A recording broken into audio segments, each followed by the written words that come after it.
Friends మనం అయితే ఇప్పుడు సింపుల్గా కేక్ అయితే గోధుమ పిండి తీసుకుంటాము. పప్పు అయితే పప్పు మనం గోధుమ పిండి తీసుకోవచ్చు. ఎప్పుడంగా అయితే మిక్సీలో వేసేద్దామని నేను బీట్ చేసుకోవచ్చు. నేను పప్పు పిండికి దీనికి 2 eggs కొట్టుకొని వేసుకుందాం.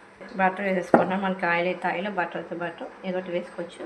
మనం పప్పుకి షుగర్ వేస్తాం. మిక్సీలో బ్లెండ్ చేసేద్దాం. ఫస్ట్ ఎగ్స్ బ్లెండ్ అన్ని వేసుకునేయండి. దీంట్లోకి షుగర్ మొత్తం అని దీంట్లోకి వేసేద్దాం. చూడండి ఫ్రెండ్స్, మనం ఈ మిశ్రమం దీంట్లో వేస్తే డైరెక్ట్స్లోనే తిప్పుతూ కలపాలండి. మనకి చూడండి కొంచెం బేకింగ్ పౌడర్ వేసుకోవాలి. కొంచెం సాల్ట్. కొంచెం తిక్కుగా ఉంటే కొద్దిగా పాలు వేసుకోవచ్చండి. పాలు బెల్లం యాలకుల స్మెల్ బాగా వస్తుంది. అయితే మనకి బౌల్కి బటర్ పానేద్దాం బాగాను. దీన్ని డాల్డా కానీ బటర్ కానీ వేసుకుని గోధుమ పిండితో ఇలా స్టఫ్ చేసుకోవాలి. ఈ బౌల్లోకి ఇలా గ్రీజ్ చేసుకున్న దాంట్లోకి ఈ బౌల్లోకి వేసేసుకోవాలి మొత్తం అంతా.